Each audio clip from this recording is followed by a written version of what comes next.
Hello learners, welcome to this online course on electricity and safety measures. I am Dr. Rakhi Sharma from School of Engineering and Technology, Indira Gandhi National Open University, New Delhi. So learners, in this session we are going to discuss about electrical equipment protection and safety precautions. In electrical installation, it must meet certain basic requirements. What are these requirements? These concern with safety of equipment and safety of individual users. Then functional efficiency relating to optimum performance of equipment, operating convenience and ease of maintenance.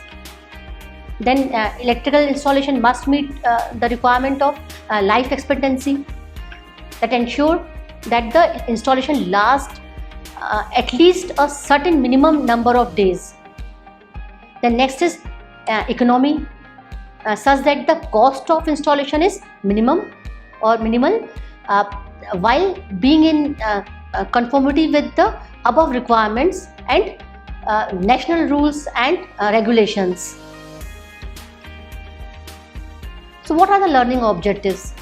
So after going through this module, you should be able to explain methods for protecting equipment from damage. You should be able to describe means of protection from electrical shock. You should be able to discuss importance of earthing or grounding of electrical installations as an important means of providing protection. Then understand measurement of earth resistance, how the earth resistance can be measured. So in this session, we are going to discuss about safety precautions. It will be discussed in three parts: protection of equipment, the safety of individual users, then the earthing or grounding, the measurement of earth resistance. So why do we want to protect equipment, electrical equipment? So in order to ensure functional efficiency, satisfactory performance and adequate life expectancy of electrical equipment, it is necessary to protect equipment from damage due to overcurrent, overvoltage and environmental hazards. So what is the need for safety of individual users? Yes, the adequate precautions should be taken to ensure that individual users having access to equipment are not subjected to unnecessary risk of injury in general and electric shock in particular. Let us discuss about protection of equipment. Excluding accidental damage, the life expectancy of electrical apparatus is limited by a temperature of the insulation. The temperature of insulation, as high temperatures results in short life spans. You know, when you increase the temperature, the lifespan of the insulation will be less. So you can say the life expectancy of electrical apparatus is limited by the temperature. So this is because higher temperatures leads to more rapid deterioration of electrical and mechanical properties of insulation material used, with a consequent reduction in useful life of the equipment. The tests made on insulating materials have shown that the lifespan diminishes approximately the half every time the temperature increases by 10 degrees. So if you increase the temperature by 10 degrees, lifespan will get reduced to half. This means that device having normal life expectancy of 10 years at temperature of 105 degrees centigrade will have a life expectancy of only 5 years at temperature of 115 degrees centigrade, and only 2+ years at the temperature of 125 degrees centigrade. So you can see the increase in the temperature by 10 degrees, the life expectancy is going to half. So international and national organizations have grouped insulating materials into various classes with specified maximum temperature levels depending on their ability to withstand heat. Since ohmic, magnetic and mechanical power losses in the equipment are all source of heat. So in any equipment, if there is ohmic loss, or we can say if there mechanical or magnetic power loss are there, in that case the heat will produce. So the design of the insulating and ventilating systems of equipment are crucial in deciding the normal operating conditions, that is full load current and power for a particular operating voltage and the speed of the equipment. So it is very important for design of the insulating and ventilating system for the equipment in order to control the temperature. The main purpose of insulator is to prevent significant current flow when subjected to a difference of voltage. An ideal insulator would leak zero current through itself whenever the voltage or whatever the voltage difference. There will not be this leakage current. However, no insulator is perfect, and when we apply a moderate voltage on an insulator, a very small current leaks through it. This leakage current is negligible as long as the voltage is not too high. However, if voltage is increased above a certain crucial or critical value, an insulator suddenly loses its insulating properties and breaks down. The breakdown voltage required to produce this catastrophic failure depends upon the material of the insulator and its thickness. So the ratio of breakdown voltage to insulator thickness is called dielectric strength. You are aware of this. What is dielectric strength? So it indicates the ratio of breakdown voltage to insulator thickness. So in high voltage equipment, it is the dielectric strength that determines the thickness of the insulation used. In low voltage apparatus, however, mechanical and thermal consideration decides the thickness. The safe operating voltage are so selected that dielectric strength of insulation is much larger than the maximum voltage gradient under rated voltage conditions. So we can say that if the material is having the high dielectric strength, that means it is having the high breakdown voltage. Now, what is overvoltage protection? So dangerous overvoltages can occur in electrical installation because of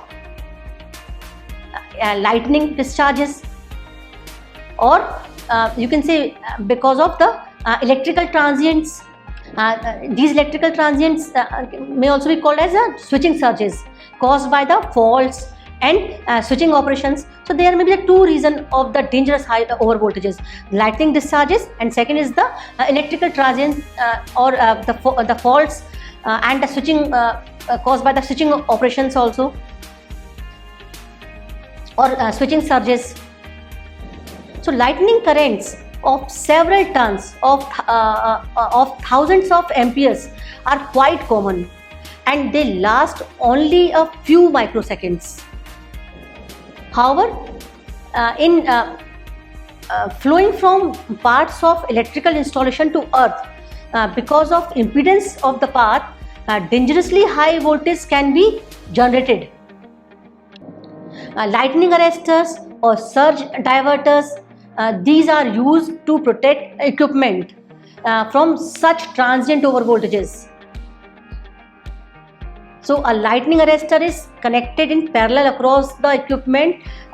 It is to protect and is designed to break down and provide an alternative path to earth for surge currents at voltages higher than the normal working voltage, thereby protecting the equipment. So we use, in such overvoltages, we use these lightning arresters or surge diverters. The next is the earthing or grounding of electrical installation is an important means of providing protection.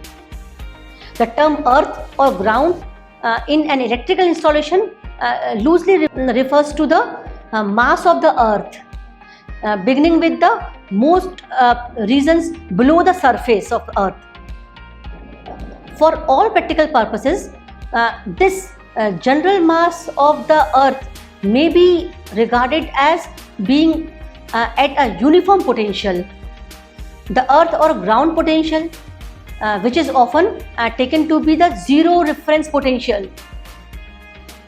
For safety reasons, electrical installations are connected to earth at specific points, such as the neutral of a star connected three-phase system and the frames of electrical equipment.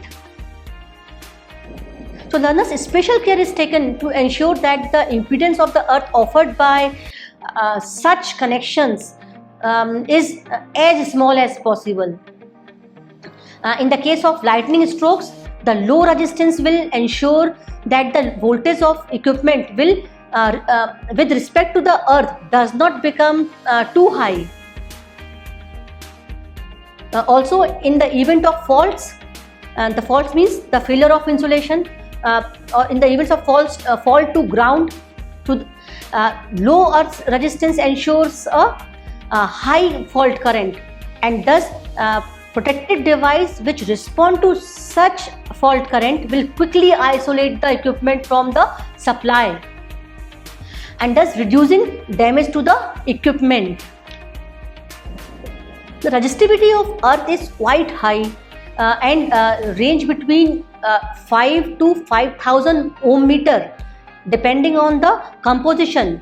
Composition means clay, sand, etc., and the moisture content.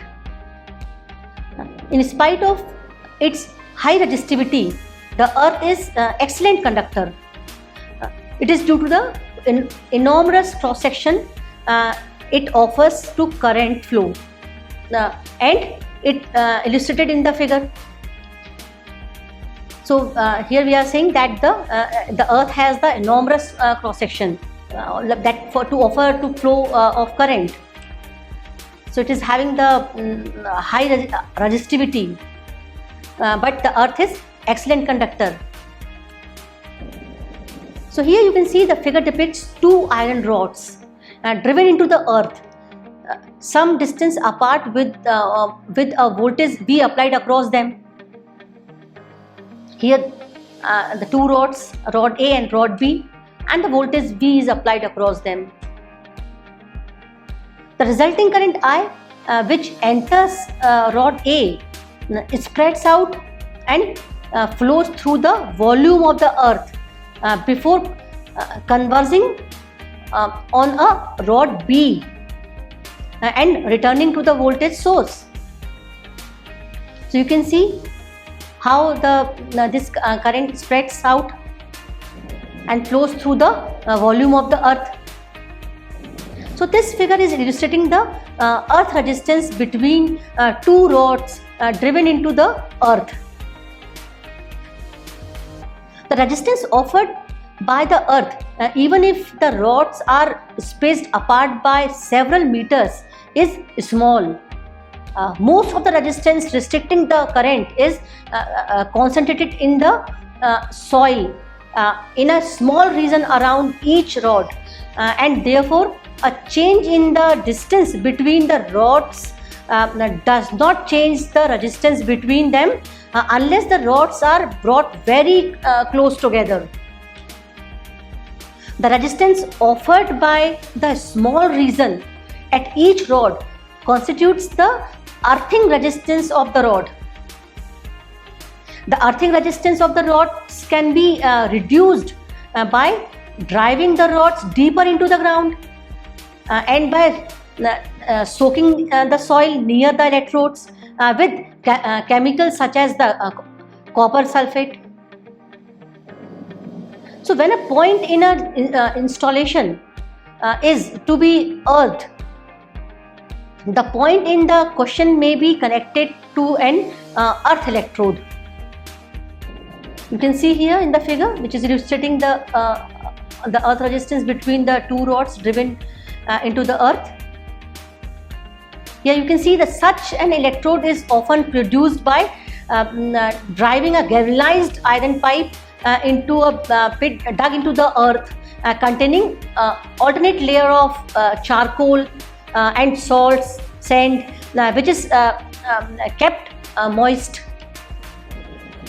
That means the moisture is created inside the earth for the effective earthing. So water mains consisting as they do of a long length of metallic piping buried underground are essential at earth potential.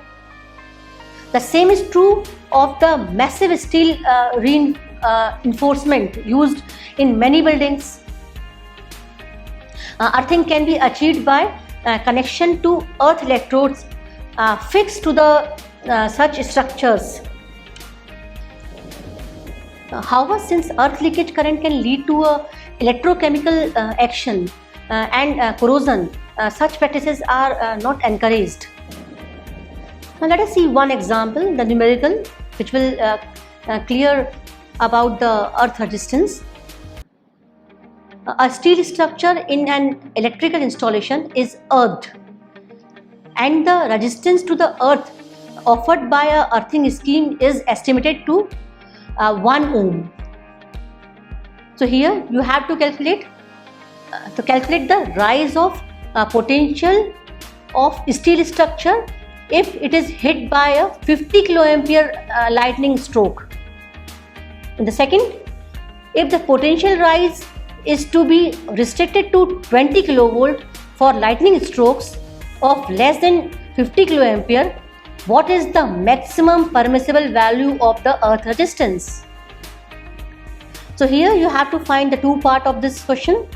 In the first part, you have to calculate the rise in potential of the steel structure if it is hit by a 50 kiloampere lightning stroke. So how can we solve this? The potential rise is, you can see here, the 50,000, what is 50,000? 50,000 kiloampere current, I into R. So V is equal to I into R, 1 ohm. So you are getting the 50,000 volt in the first part.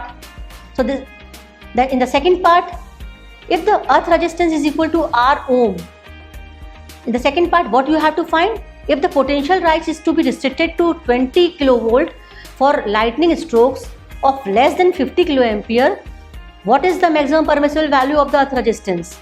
So if the earth resistance is equal to R ohm, then potential rise is equal to the 50 kiloampere multiplied by R ohm, that is equal to the 50R kilovolt.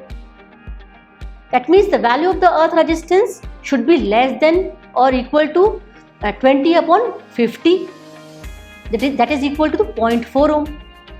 So the 0.4 ohm is the maximum permissible value of the earth resistance. Now let us discuss the overcurrent protection. So when items of equipment such as the transformers, motors, generators, they are overloaded, these draw currents which exceed the rated value of current, that is designed full load current.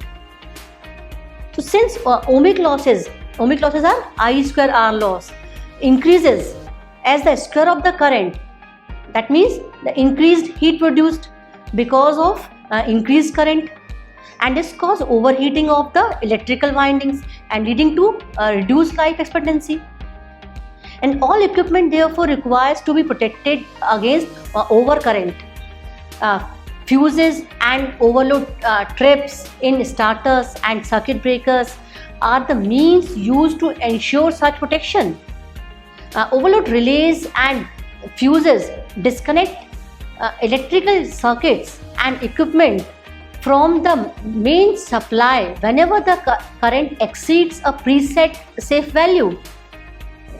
So these are used to protect from overcurrent. The maintenance procedures can then come into the operation to rectify the situation and ensure that such overload conditions do not persist when the equipment is next energized.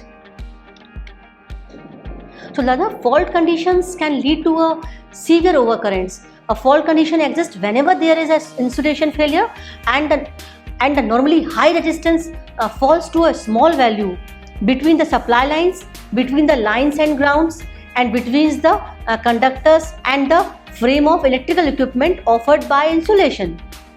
Now, such fault currents generally add to the load current, and if preset values of tripping mechanism or fuses are exceed, now overcurrent protection will isolate the equipment from the supply so that the equipment can be replaced or rectified.